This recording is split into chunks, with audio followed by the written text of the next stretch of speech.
Hello guys, welcome back to RVCC online. जैसे कि हम सभी जानते हैं कि हमने लीनियर इक्वेशन शुरू करा है सीबीएसई 10th स्टैंडर्ड के मैथमेटिक्स में, और हम लोग आगे हैं 3.5 एक्सरसाइज तक। तो 3.5 एक्सरसाइज का जो सेकंड क्वेश्चन है वो हम लोग आज देखते हैं।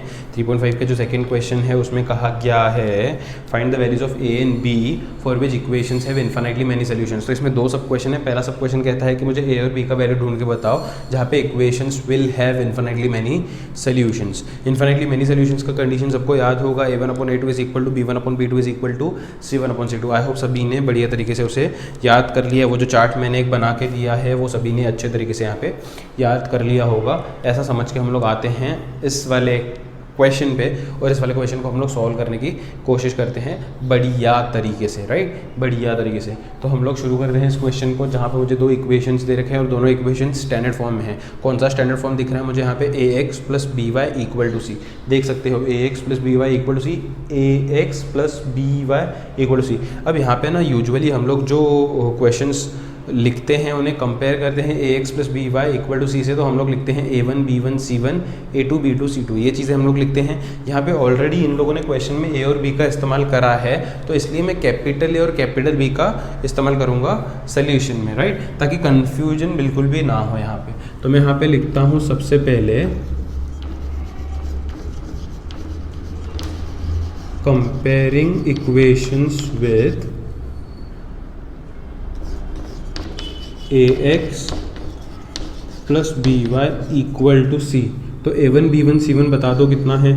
a1 है 2, b1 है 3, c1 है 7, a2 है a माइनस बी, b2 है a प्लस बी, c2 है, ये पूरा c2 है 3a प्लस b माइनस 2। एक बार देख लो ढंग से, 2 3 7 2 3 7 a minus b, a plus b 3a plus b minus 2। बढ़िया है। फिर तो यहाँ पे बोला है इक्वेशंस को इन्फिनिटली मैनी सॉल्यूशंस चाहिए। इक्वेशंस या इक्वेशंस हैव बोल सकते हैं infinitely many solutions. Equations have infinitely many solutions. अगर इन्फिनिटली मैनी सॉल्यूशंस तो कंडीशन अपने को मालूम है a1/a2 equal to b1/b2 equal to c1/c2। बढ़िया, ठीक है।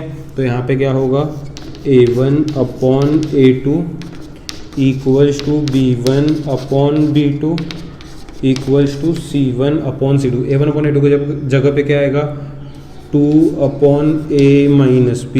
b1/b2 की जगह पे क्या आएगा, 3/a प्लस b। c1/c2 की जगह पे क्या आएगा, 7/3a प्लस b माइनस 2। तो यहाँ पे अपन ने ये इस तरीके से इक्वेट कर लिए। अब ये तीन जो रेशियोज है, फ्रैक्शंस है बोल सकते हैं, वो इक्वल है।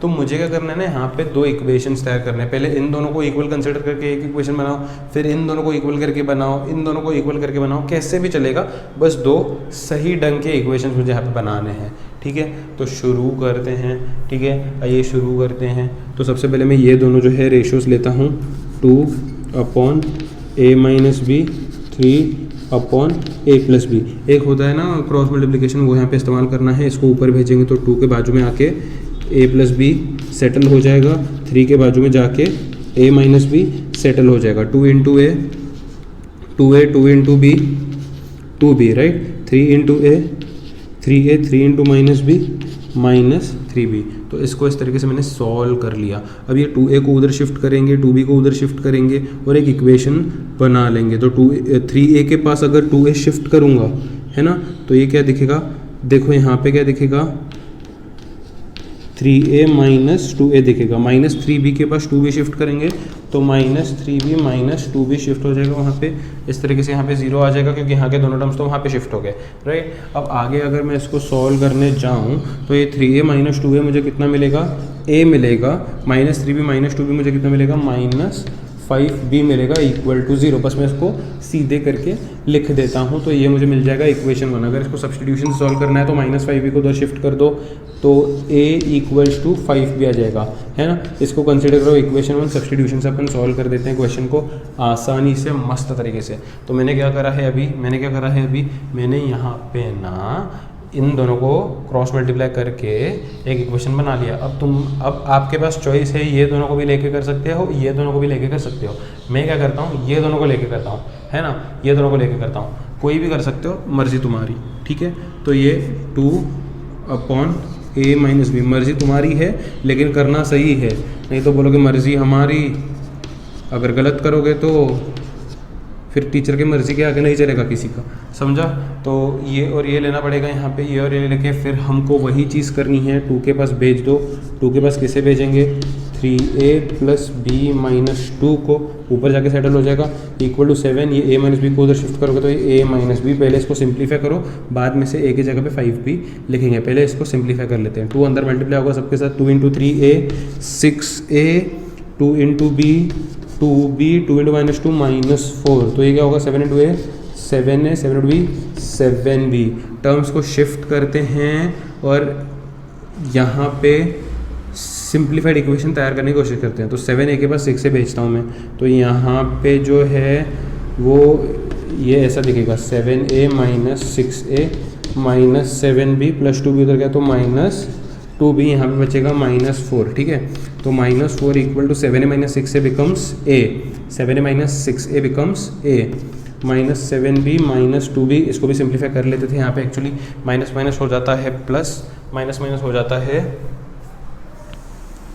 प्लस, तो यहाँ पे 7a - 6 है तो a हो गया था -7b - 2b हो जाता है -9b, राइट। तो यहाँ पे -4 एज इट इज, a के जगह पे अभी वैल्यू पुट कर सकते हो 5b, a का वैल्यू क्या आया था 5b - 9b, ये वैल्यू कहाँ से आया, a का फ्रॉम 1, तो 5b - 9b कितना होता है, -4 = -4b, right. Minus minus gets cancel, 4 के नीचे 4 आ जाएगा, 1 हो जाएगा वैल्यू b का वैल्यू हो जाएगा 1, b का वैल्यू यहाँ पे पुट करोगे a के जगह पे, तो a का वैल्यू आपको मिल जाएगा 5। तो यहाँ पे मैं लिखता हूँ put b = 1 in equation 1, equation 1 कहता है a = 5b, where a = 5b is 1, a = 5। तो यहाँ पे इस तरीके से हमने यहाँ पे a और b का वैल्यू ढूंढ लिया। आई होप सभी को आता होएगा, किसी को डाउट होगा नहीं यहाँ पे, राइट, किसी को डाउट नहीं होगा। बढ़िया तरीके से यहाँ पे स्क्रीन पॉज करके, ये है क्वेश्चन 1, सब क्वेश्चन 1, मेन क्वेश्चन 2 का एक्सरसाइज 3.5, फटाफट से स्क्रीन पॉज करके इसे नोट कर लो, है ना, जल्दी से कर लो।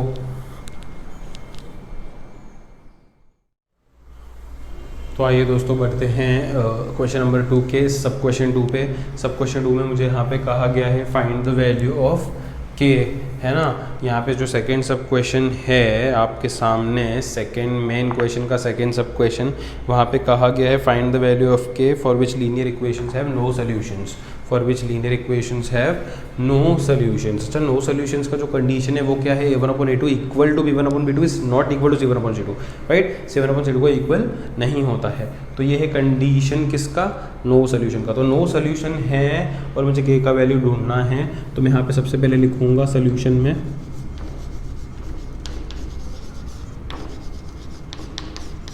Comparing with ax + by = c। तो a1 कितना है यहाँ पे, a1 है 3, b1 कितना है, y के सब कुछ भी नहीं तो 1, c1 कितना है अगेन 1, a2 कितना है, a2 है 2k - 1, b2 कितना है k - 1, c2 कितना है 2k + 1। अच्छा, ये सारी चीज़ें सबको करने आती हैं, मेरे सिखाने की ज़रूरत नहीं है क्योंकि ये सब तो ऑलरेडी पीछे डिस्कस हो गया है। मैं लिखता हूँ equations have no solution. Equations have no solution का मतलब हुआ a1/a2 is equal to b1/b2 is not equal to c1/c2, right. a1/a2 is equal to b1/b2 is not equal to c1/c2।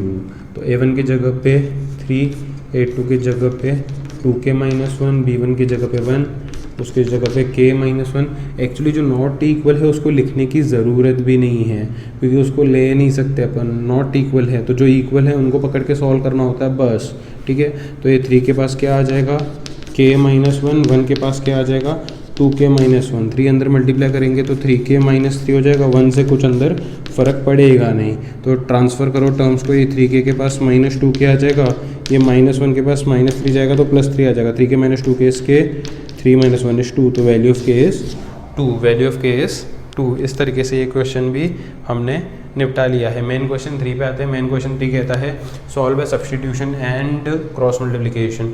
तो सब्सटीट्यूशन मेथड तो आप कर ही लोगे यार, substitution method खुद से कर लो, क्योंकि पीछे बहुत सारे क्वेश्चन हमने ऑलरेडी सब्सटीट्यूशन मेथड से करे हैं, तो मैं चाहता हूँ कि इसका सब्सटीट्यूशन मेथड आप खुद से कर लो। बाकी रही बात क्रॉस मल्टीप्लिकेशन की, तो वो अपन यहाँ पे डिस्कस कर लेते हैं। क्रॉस मल्टीप्लिकेशन का स्टैंडर्ड फॉर्म होता है ax plus b y plus c equal to के बाद 0, राइट। तो ये 8x plus 5y minus 9 equal to के बाद 0, ये 3x plus 2y minus 4 equal to के बाद 0। अगर मुझे क्रॉस मल्टीप्लिकेशन मेथड से करना है तो a1 b1 c1 a2 b2 c2 लिखना पड़ेगा।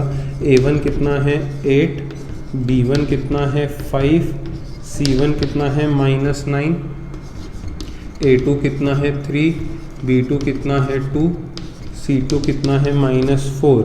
तो क्रॉस मल्टीप्लिकेशन मेथड यहाँ पे लिखो बाय क्रॉस मल्टीप्लिकेशन मेथड। क्या है cross multiplication method? x y 1, right. x के नीचे x के नहीं लिखने का, y के नीचे y के नहीं लिखने का, 1 के नीचे कांस्टेंट के नहीं लिखने का।